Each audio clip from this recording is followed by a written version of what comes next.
play.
Good afternoon. Good evening. Hello. How are you doing? You all right? I'm okay. Can you hear me all right, Tom? Yes, I can hear you well. What about me? You all right? Yeah, all good. Okay. Behind me, we can see copies of Even the Defeats written by yours truly. But we're not here to talk about defeats. Well, we are actually. We're here to talk about defeat for someone, as there always is in a tennis match, because there's no draws in tennis, as Roger Federer once reminded us. We are here to discuss number 4 on the WTA list of matches of the year. And it is the semi-final at the French Open between Karolina Muchova and Aryna Sabalenka. Now, Tom, what were your memories of watching this match? I think you told me you were in your garden, right? Yes, I had it on the phone. I'd got the Discovery Plus app for the French Open, and the only way to watch it in the UK. And yeah, I remember it because it was one of the few days that we had some sunshine in the west of Scotland.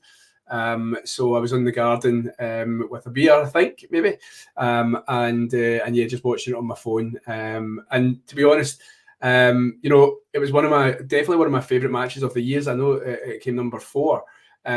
But, you know, just catching up with the highlight reel, you know, every shot or every point seemed to be of high quality. There was winners, there was net cords, there was great depth, there was a range of shots. So a really enjoyable, dramatic match, and one that was definitely of the highest quality. I remember the drama probably a bit more than the quality, but I think you're right. Watching it back, I think I underestimated the quality of this because it was sensational from both players. I mean, of course, we've got the year to think about in terms of what Sabalenka was doing at this point. She'd already won in Australia. She'd got the Grand Slam monkey off her back, so to speak. She'd won a clay court tournament quite recently in Madrid, albeit they are different conditions in the Spanish capital compared to Paris. But she's had good results in Paris in the past. And now, of course, she's one match away from getting to the final and potentially 2 matches away from maintaining a potential calendar slam run. Now, I know there's a lot of tennis to be played, but bearing in mind that we were looking at someone with an all-court prowess, possibly with the French Open being the least likely of the 4 that she would actually win and be the most difficult one. It's a bit like with when Novak gets over the French Open, it's like, oh, he's halfway to the calendar slam sort of thing. So very similar with Aryna, and things were looking good for her as she went into this match. She hadn't dropped a set in the whole tournament. And also compared to Muchova, for example, who was the underdog for me, and I think also probably with the bookmakers going into this match, just in terms of pedigree and everything else. She'd even lost a set 6-love en route to the semi-final against Podoroska. She also beat Pavlyuchenkova in straight sets, of course, a former French Open finalist, and friend of the show, Avanesian. She beat her in straight sets on the way as well. But yeah, and of course, arguably the most notable result, though, at the French Open, maybe even until that point, was the match that Muchova had with Sakkari in the first round, because this was kind of a sort of match that you felt very sorry for the Greek in terms of the fact that number 8 seed should not be getting somebody like Muchova in the first round. But we all know the issues that Muchova's had with injuries, and that's one of the reasons why she wasn't seeded at this particular tournament. But yeah, what were your thoughts going into the match, Tom? Yeah, I mean, I think you're right in terms of. I mean, so I had to actually double check at that point. You know, was Sabalenka definitely number 2 seed and not number 1? Just because of what had come before. We'd had Madrid, we'd had an epic in Stuttgart as well against Swiatek.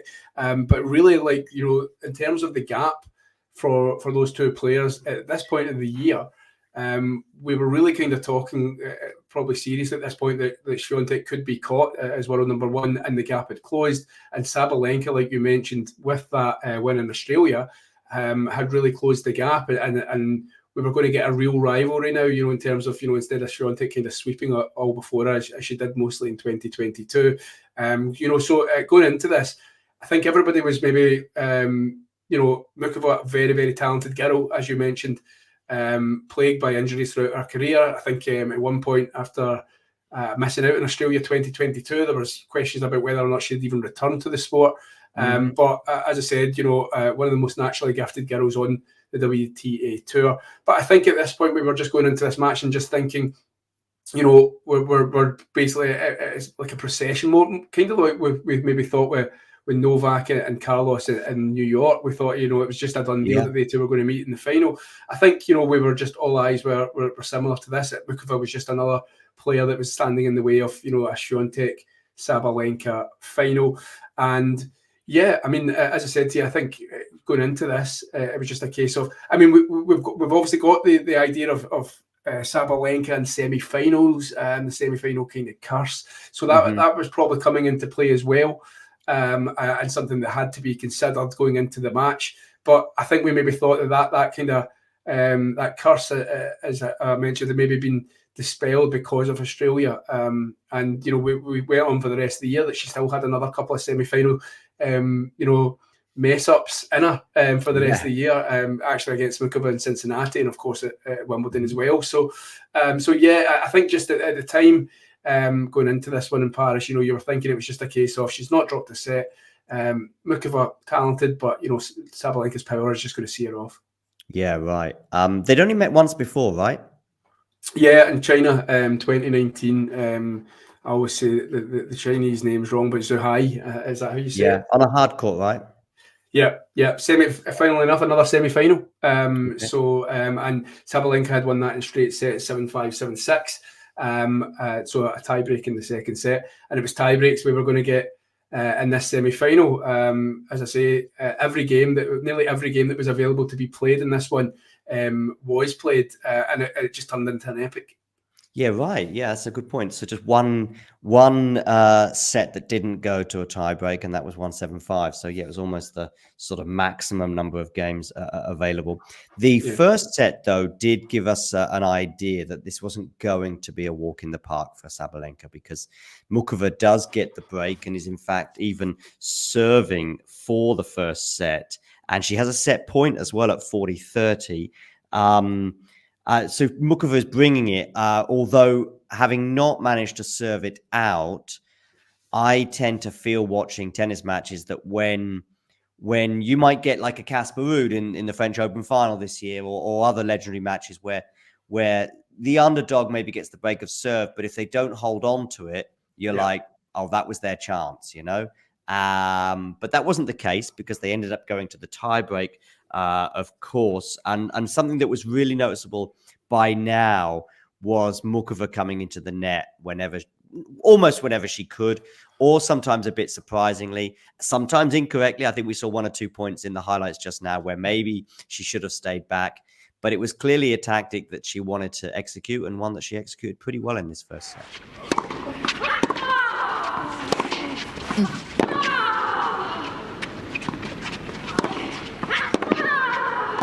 Yes. Yeah, I mean, right from the start of the match, Muchova, she called upon, her deep toolbox of shots against Sabalenka, and it was all to do with, the Sabalenka power. I'm sure it would have been discussed with her coaches beforehand, take the racket out of her hands, and that's what Muchova did. She was doing backhand slices, her depth, she was finding, within inches of the line, and on most occasions she was returning well, and like you say, she was timing. I mean, there was 1 or 2 in the highlights where she maybe hesitated to come into the net. Mm-hmm. It was always a clear tactic, a purpose tactic to come into the net once she'd pushed her back with maybe a slice backhand.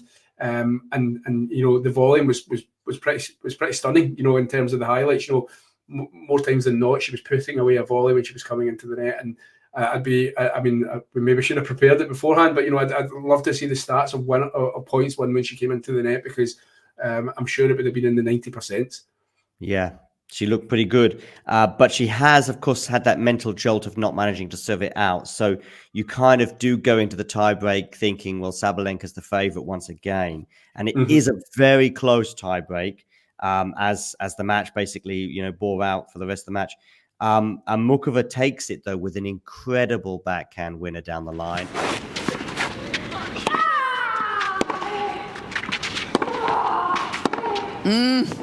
I know when we were watching it just now, you sort of did just say you're kind of like the Alan Hansen of tennis in the Alan. You'll see the most incredible attacking goal ever, and Alan Hansen will be going, well, the defense could have done a bit better. And so when I just saw this incredible backhand down the line, you did say, well, it was a bit short from Sabalenka. Go on. Well, yeah, no, I mean, listen, it was an incredible winner, all right? I'm not taking anything away. She was on the run. She timed it well. It was plumb on the line. She actually probably, the shot beforehand, you know, Sabalenka hadn't got over to the deuce court quick enough, and I thought there was an opening there as well to do it earlier, but she went back towards Sabalenka in the ad court, and then, yeah, I mean, to produce that winner, to take the set, you know, is momentum, you know, in terms of, you know, you think going into that second set. But yeah, I think Sabalenka, you know, she could have done more. She stayed where she was. She'd guessed where Muchova was going to go in the previous backhand. And I think, you know, knowing that Sabalenka is the form player and one of the best players in the world, she could have done more with her backhand, but she gave Muchova that opening. And Muchova took it on the rise. And as you said, it was just sweetly struck down the line. And talking of momentum, she was then going to take that into the second set as well. So actually, it's funny. We all know about what happened in the third set, and that's kind of the thing that stuck with me most over the last 7 months. What hadn't stuck with me was that Muchova actually was up a set and a break. Yeah, she goes up 2-love at the beginning of the second set. So this is really looking like it could become a Muchova masterclass, you know, straight sets win, a 7-6, 6-4, something like this. But of course, Sabalenka was having none of that, and she did break back immediately. So now they're back on serve at 2-all. And I do think the level of quality remains throughout. Yes, there were breaks. Maybe you could argue that Sabas did dip at the end of the match, but we'll come to that, of course, as we approach set 3. But now they're back on serve. And Sabalenka also, does she get a break as well for 4-3 in this second set? So breakthrough forehand cross-court winner. Yes, she does. Yeah, that was there was an amazing cross-court winner from her. So she then gets a break up at 4-3. So now, you know, the momentum shift is very much with the Belarusian. However, Muchova has none of it and breaks back immediately. And I made a note here as well during the second set that the power that we know that Aryna has was on display, you know, plenty. But Muchova doesn't have quite the same power, but she was still managing to hit through Aryna. Now, you might have a go at Aryna's defense or movement capabilities, but nevertheless, I think because Muchova was able to take the ball so sweetly and so early, it was producing winners as well. She was hitting through Aryna, you know, which is something you wouldn't necessarily always assume with someone with such guile. Yes, she's going to hit winners, volleys at the net, etc., and drop shots perhaps, but she was actually managed to hit through the Belarusian too. And yeah, and now we're back on serve at 4-all. I don't know if you've got anything to say at this point before we proceed towards the end of the second set. Well, I was just going to ask you for your opinion and see maybe if I'm incorrect, but you know, I see Muchova as a player who, you know, she's thinking maybe 2 or 3 shots ahead of her in terms of, you know, almost like a snooker player. You know, you see Ronnie O'Sullivan and these professionals, and they're thinking 4 or 5 shots, but where the cue ball is going to end up. And it was almost as if in this match, Muchova was doing that to Sabalenka, so she was playing a lot of low skidding shots just to try and take Sabalenka off balance. And as I mentioned at the start, You know, if you can stop that power, like you mentioned, I don't think Sabalenka moves as well as other players on tour. So I think Muchova was doing that, and she just had to kind of go back to basics when she was that breakdown in the second set. She knew that letting the Belarusian have a sniff of a change in the wind of the match, that it could quickly go against her because of the quality that Sabalenka has. So yeah, I think Muchova. What do you think? Do you think she's the kind of player who is very tactical? And you mentioned she was hitting through her. What I noticed was a lot of the time she was wrong footing Sabalenka, so she was second guessing where Sabalenka was going to go. I think 2 or 3 points we watched in that across the whole match. It was almost as if Sabalenka was going the other way, and Muchova would pick it off to the opposite corner. So.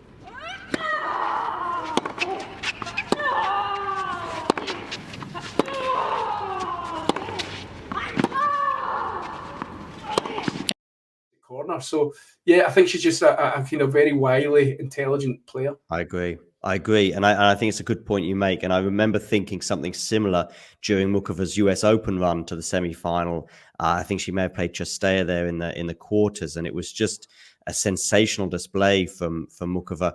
And one, as you pointed out, one that was sort of typical for her in terms of guile and class and variety of shots. She's fun. She can't quite bring the same level of power as somebody like Sabalenka can. But boy, has she got the toolbox, as you also highlighted. And I also like what you mentioned in terms of guile and thought process, because I think you're right. She possibly is thinking 2 or 3 shots ahead. And sometimes, as was mentioned on the commentary just now, she's almost second reading what Sabalenka's going to do, both in terms of her taking a shot and knowing where Sabalenka potentially might be going, but also in terms of where Sabalenka's shots are going to go, and therefore she can anticipate and come into the net quite smartly and deftly. It's almost like Sabalenka doesn't even know that she's going to be there because she comes in so stealthily, I guess is a good word. Good word. But, yeah. So then she gets back at 4-all. So now it's kind of anybody's guess, and sort of predictions are going out the window. But we do go into a tie break, and it is one that Sabalenka wins. Very similar, very, very, very similar to the first set tie break in that they were pretty much on serve. And then Sabalenka takes it to 5, much the way Muchova did as well. So now, of course, we've had 2 tie breaks. But, of course, now we've had another momentum shift towards the world number 2 at the time. Of course, she would later go on to become world number 1, even just for a few weeks after the US Open.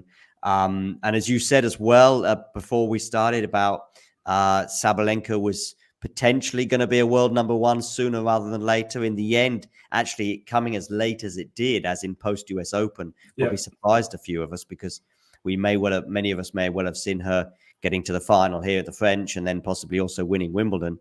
But I think she couldn't have been in the French. She couldn't have won. Like, if she had won that final against Frontex, she wouldn't have. I don't think so. No. But she was just getting closer and closer with every the gap was closing. Past. And of course, with Iga being the French Open winner the previous year, and Sabalenka not going so deep, it was just getting closer and closer. And then with Wimbledon on the horizon, and then the North American hardcourt swing, it just seemed like she was going to get there at some point. But many people were predicting it to happen earlier than it eventually did in the sort of middle of September. But anyway, Muchova, of course, has got far more important things to worry about than the rankings, because at this point, her ranking had slipped quite a bit. She would, of course, go on to Muchova have a great year in many respects, despite having a few injuries still, and making the WTA finals, at least in terms of qualifying, unfortunately, because of injury that she picked up, I think, during the US Open. She wasn't able to play there. But anyway, I digress. So Sabalenka takes that set. But really, I guess if you didn't watch this match, but you did catch the third set, I mean, you did get the value for money set. I mean, don't get me wrong, the first 2 sets are amazing. But, of course, this is where it's all going to be decided. And there was also now drama. Because although we'd had extremely high quality, we'd had a little bit of drama with the odd set point here and there not taken, and a few breaks of serve. It certainly was quality the name of the game until this point. But now comes the drama, because Sabalenka, of course, does eventually have a 5-2 lead. but there was the point of the match in the first game of the third set. I say point of the match. I mean, it was full of quality, but it also was full of 3 net cords as well. But it ended with a cross-court backhand winner from Sabalenka that that in itself is not amazing, but it's the angle that she produces on this, because actually it's sort of landing well inside the service box. And as a result, Muchova hasn't got a chance. And so, yeah, as I say, Sabalenka wins that point and gets the break of serve. And I've also made a note here in my notes, which is her returns were just getting better and better. And I saw 1 or 2 incredible return winners from Sabalenka, which obviously put her in this 5-2 position. Actually, I must say one thing. Actually, the unbelievable point of the match, actually, I think came in the 4-2 game. That's when the 3 net cords occurred in one rally. But nevertheless, there was a couple. Was it? Okay. Yeah, just because if you remember, I think just watching on the highlights, I think right at the start of the third set, we chatted about a point of the match where the Muchova one, but it didn't end up meaning anything, believe it or not. So I think it was in the Sabalenka service game. Sabalenka pushed Muchova back. She was on the run, but then Muchova pulls out a lob that totally flips the point. And then Sabalenka gets it back, and then Muchova puts away the volley. Now, I think that was to make it, I think that was on game point Sabalenka, and that was just to make it 40-30. But I think that could have been in terms of momentum at the time. I said it when talking about the second set, Muchova just didn't want to give Sabalenka a sniff of hope, because she is the world number 2 player at the time, and one of the hottest players on tour. And how many times have we seen it watching tennis? Momentum shifting. When the higher ranked player, nicks that second set. 9 times out of 10, you're usually going to see the higher ranked player, come through in the third, and that's what we thought was happening here. Even though Muchova was throwing everything at her, lobs, putting away volleys, Sabalenka still managed to, see out that game, and that could have deflated Muchova. They'd played 2 absolutely brutal first 2 sets, that had went the distance, had been very close in the breakers. And, now it looked like, Sabalenka had finally wrestled, the match away from Muchova. And I think as well, Muchova might have even, I'm sure at some point there was something to do with some cramp for the Czech. So, at this point you're looking at it 5-2, there's a break of serve. The point you mentioned at 4-2 as well, that Sabalenka won, she was hitting the ball, timing it well. Sweet. This was the best she'd played all match, and potentially all tournament, because Muchova was playing so high quality as well. And then what was next to come in the next, say, 30 minutes can only be described as a crumble, really. Another semi-final crumble from Sabalenka. I think on the commentary at 5-2. Was it 5-2? Because she had a match point, didn't she, John? She had a match point. So Muchova is serving 2-5, 30-40. And she serves out wide, and Sabalenka gets a racket on it, but it's an easy-ish +1. I mean, easy is not probably the right word, because match point down. Exactly, under all sorts of pressure. So although it's a put away that she would probably put away in the Czech Park quite easily, Roland Garros match point down to the world number 2 in a Grand Slam semi-final is not quite so easy, but she does. So then she does go on to hold, but still she's staring down the barrel, because Sabalenka now is serving for the match at 5-3. But I'm sure the commentator described that 5-3 game that we was as dreadful. Like literally, yes, that was a dreadful game by Sabalenka. So you just wonder what was going on in the head at this point. Is there that? I mean, as a high-level player, surely there might be some sports psychologists they lean on, coaches, like, if you're in this position, like, what is it that's going in Sabalenka's mind at that point? Is she aware of the semi-final, narrative that a lot of media talk about Sabalenka? I just wonder where that dreadful game came from, because 10 minutes previous she was hitting the ball brilliantly, she was putting away winners, and she was just any kind of attack from Muchova, Sabalenka was extinguishing it and cutting it short.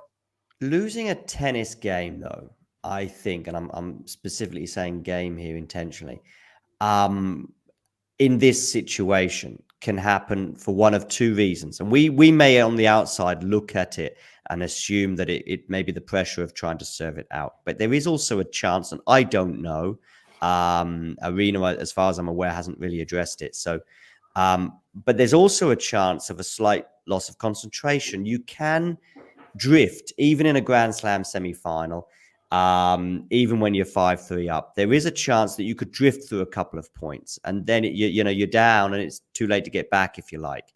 So, in tennis, I think more than other sports, I don't know why, but there's something about you're sort of doing the same thing over and over again, which can be good in one way, but it also can be just sort of very daydreamy. You're just serving. Mundane. Okay? Mundane. You're just serving, okay? In particular. Maybe then you can wake up as the point becomes more lively. But there is a chance that can happen for a couple of points, that you can just switch off. We saw it a lot of times with Carlos Alcaraz in his fledgling career, and it's becoming less frequent, but we've seen it from time to time. And it is something. The adrenaline at 5-3, you know what I mean? Like, should be. But the other thing I would counter, and I don't know, I'm not saying that she wasn't nervous and that wasn't the reason, but there is another thing to consider, is that she'd already won a Grand Slam now. She just recently won a 1000. It's also against Muchova. It's not serving out for your first Grand Slam title, as we saw her having issues with that in Melbourne. It's just that there's also a chance that it wasn't necessarily anxiety. Now, anxiety may come in later on in the set, as it's like, oh my goodness, I can't believe I've just sleepwalked through that game, and now we're back on serve.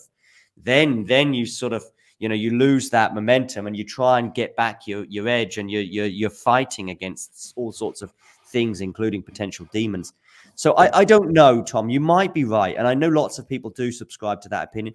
But you've also got somebody who's playing the match of her life, arguably, in Karolina Muchova. So that doesn't help Aryna's case either. I mean, I get it, and I'm sure we can discuss this once we get to the conclusion of this match. But just when you're saying that, I'm thinking about our Grand Slam 2023 record. Won the first one. She's in the semi-final at this point of Paris. But then looking back, she made the final of the US Open and the semi-final of Wimbledon. But the way she was playing at that point in this match, it reminded me, now that I can say it in hindsight, but if you look back at the Coco Gauff US Open final, she was all over. I mean, Coco Gauff played well, right? But Sabalenka, wasn't on her game. She was very wayward, particularly in that third set. And that now in hindsight, I'm seeing similarities between the US Open final and the semi-final here. And what is that? What like, is that mundane? Is that nerves? I think maybe nerves. I didn't even consider that, and I should have. Maybe nerves. Even though she's a champion at the sport. These champions still get nerves, like they are human. So it can be forgiven. Anyway, Muchova does break back, as the commentator was highlighting in terms of Sabalenka's level. I wrote the word loose. It was a loose Sabalenka game. He called it dreadful, and probably it was somewhere in between. And she lost that game to 15. There's two or three other things I notice from Aryna in this period. Okay, one is the comfort with which she's losing certain games, as in like she's losing them to love or to 15. Yeah. Which during this 4-game stretch, there's at least 2 games like that. And I call it a 4-game stretch, of course, because Muchova wins 4 games in a row, 5 games in a row, I should say, sorry. But there's another thing as well. When Sabalenka's losing her serve, I'm watching her, and I think it's almost like she doesn't know what to do, because she's just the second she loses the point, the ball is coming out of the pocket to abandon it and storm off back to the chair. I mean, storm is probably too strong a word, but very quickly directing, going towards the chair. But I'm not quite sure she knew quite how to arrest the slide.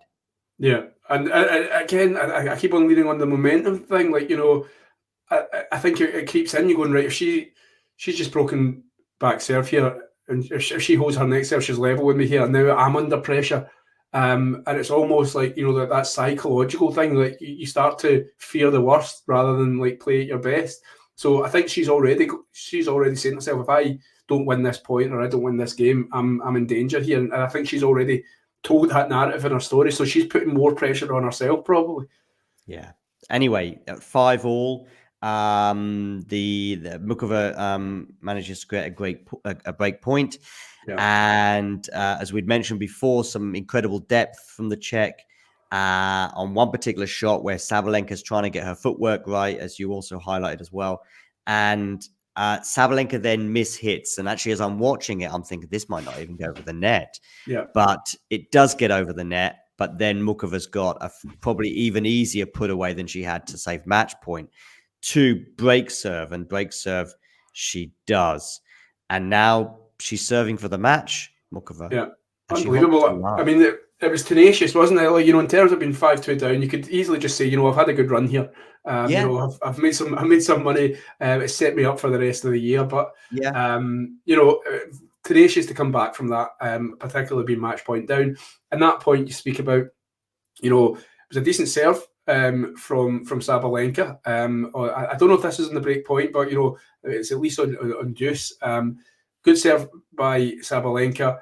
The return's more like a block return, isn't it, from Muchova? But it's looping, it's high in the air. I think you commented that maybe. That's sorry. Is this the? No, that's it's a different point. Yeah. Oh, okay. Yeah. So the return. Point, right? Yeah, it was a good return by Muchova. I'm thinking of the one where, you mentioned she could have done the drive volley. Yes. But no, this particular point, good return by Muchova. It was a miss hit by Sabalenka. I'd said, maybe the fatigue or the nerves, but when I watched it, she I don't think she sorted her feet out particularly quickly. She wasn't ready for that return from Muchova, which contributed to the fact that it was a complete miss hit. And Muchova put that away, and I believe then that was the break. And I think at that point, Muchova, which I'm sure you'll set up, but Muchova then goes on to win the next game to love. And I think by that point, once Sabalenka's been broken, I think she's already beaten, isn't she? Yeah. And yeah, she's very despondent now. And we're seeing lots of unforced errors, but we're seeing balls going, 50, 100 centimeters into the tram line. They're not getting close, including the match point itself, as both players are sort of being pushed side to side, or Aryna is at least. And Aryna decides to go for a sort of moon ball kind of shot to just, maybe she wasn't quite sure what to do. Let's just stay in the rally. Let's see if Karolina, of course, who's got the match points right now, is going to keep her nerve. Well, she didn't even have to, because the moon ball lands in the tram line and it's job done. And I think Aryna just wants to get off the court like very quickly, just like she did with those end of service games I highlighted. But in terms of the emotion and in terms of seeing Muchova in a Grand Slam final, and of course we know how that panned out, I was extremely pleased for her because of the amount of injuries she's had and knowing how much talent she has. And this is somebody who could have been in a few Grand Slam finals before. And unfortunately, her year, despite being the best year of her career, still will have a few what ifs. Yeah. What if she managed to hold on to her serve in the third set against Swiatek? What if, she had managed to get past the first, or I think it was the first round at Wimbledon. I think she went out on the Thursday at Wimbledon, but she didn't manage to play her first round match until the Thursday because of all the rain. And Wimbledon is somewhere that she's had good results before. And she was on the side of the draw, I believe, with Vondrousova and Jessica Pegula and Swiatek and Bencic and all those other players that we've touched on many times over the last 12 months. But in other words, that half of the draw was wide open at Wimbledon. And then she gets to the semi-final, of course, in New York, and then gets injured. So despite having a really good year given all the injuries that she's had, there's still a few what ifs for Karolina, and I do hope that she gets fit, and I do hope she brings all this stuff back in 2024. Yeah, absolutely. I mean, it was 3 hours of brutal tennis there, but I think you're right. I think I really I kind of like watching Muchova, and I think she could be, a good addition to the kind of top tier of the WTA. We've got a few characters emerging now, of course, with Coco Gauff. I actually thought, I think I did the commentary for Gauff Muchova in the semi-final of the US Open, and I actually thought Muchova, had a real good chance, but in the end, Gauff was just too good. So yeah, no, I like Muchova. I do, as I said, right at the top of the the recording. I think she's one of the most naturally talented players on the WTA. It's just, again, what if will probably be her whole, when she does hang up her racket, she may be looking back and going, what if? But I think it sets her up good. I think, go away for the close season, rest the body a bit, as much as you can as a tennis player, and then, get a bit of practice in. But she could do, just watch this space in terms of maybe some of the early events, Adelaide or whatnot, somewhere in Australia, maybe she could, get to a semi-final or a final, and that could do her good instead if she's fit enough for Australia. I think she could easily get down to another semi-final, if not a Grand Slam. Yeah, absolutely. I mean, she's adept across the three surfaces. I probably think that clay and grass might end up at the end of her career the ones where she has the better results, but she's already now been in a US Open semi-final as well. But I am just a bit worried that the injuries are still going to persist. But she's just one of these players that you just suddenly, a week before the Australian Open, she pulls out, and there's a million other things going on, and you go, oh, Muchova's out, is she okay? And then you get on. And it wouldn't be a big shock to you, would it? You wouldn't be surprised. Right. You would just be like, right, okay. Yeah, exactly. And then 3 months later, she sort of comes back on the tour, and then you watch and you go, wow, this is an amazing player. And as you said, during the US Open run, she had some real highlights. I remember her quarterfinal against Chastea, where she was just unbelievable. And against Coco, I don't know whether that loss that she had to Coco had anything to do with any physical issues. I do remember her having some treatment. Yeah, and having some treatment during that match for sort of abdominal area, I think. And she finished it, but then we haven't seen her again since. And that's quite a while now. That's like 3 months. So yeah.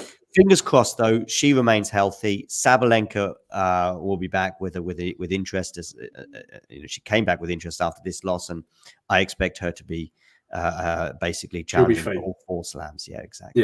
Yeah. I mean, just to finish up, then, in terms of Sabalenka, what would you say would be what's her goals this year? Obviously, will be to defend Australia. But if we're sitting here this time next year, and she's looking back in 2024, and she's only maybe. I say only, but if she's won 1 Grand Slam, is she going to be happy with that, with the talent that she's got? I think so, Tom. Sorry, I know you're sort of, but I think so. Yeah, I mean, listen, you win 1 Grand Slam a year, that's still pretty good going, considering some don't even get close to it in their career. And if that slam is Wimbledon, for example, then I think that's pretty special. That's her goal, isn't it? That's her kind of. I mean, that would be the one that if you're going to win. I mean, obviously she'll be keen to defend her title in Australia, but there's a lot of pretenders for that crown. There's probably 1 or 2 less for the Wimbledon crown, and and I think she's got the game for Wimbledon, and I think she'll be disappointed if she ends her career without at least 1 Wimbledon title. And so, I'm thinking big for Aryna, but winning a Grand Slam every year is big. We can't all be Novak Djokovic and win 3 Grand Slams a year. So winning 1 a year is fine. Winning 1 every time. I mean, don't forget, this time a year ago, we were probably worried that whether she'll ever win 1. Now she's got 1 under her belt. I expect her to become a multiple Grand Slam winner. Okay, nice one. So give me a number then, just to wrap up, of how. Give me a number of Sabalenka. She hangs up her racket. How many Grand Slams are in her cabinet? 4. 4. I thought you were going to say 5. So there you go. I was going to say 5, but I changed to 4 at the last minute. What do you think? And are you thinking above or below 4? I think 3, 4, 5. I think you're right. I think you mentioned Wimbledon, but I wonder if this French, the French Wimbledon swing, I think Sabalenka to me comes across as somebody who knows that she's one of the top players in the world and expects to be competing for these Grand Slams. So I think she'll. I'll go out on a limb and say she'll end in 5. I thought that when you were speaking. So, but I think she'll be going. I think she'll be looking at this French this year or 2024, and with that collapse, that'll hurt. She loves it. She does like the clay as well. So I think she'll be gunning for them all. But I think she wants to try and I suppose now I'm actually saying that Wimbledon as well. She lost that semi-final. So. Yeah, well, I think French and Wimbledon are her targets this year, and of course defending. She can do the US Open in another couple of years. It'll be the year 2033, and we'll replay this video back when she's still on 1 Grand Slam. No, I'm sure she won't be. Okay, listen, Tom, big thanks for joining me today. No, it's been enjoyable, and let's do it again soon, John. All right. Absolutely, Tom. And for the rest of you, you know the drill. If you enjoyed this video, make sure you hit that like button. Don't forget to subscribe and click that notification bell so you don't miss out on all things tennis.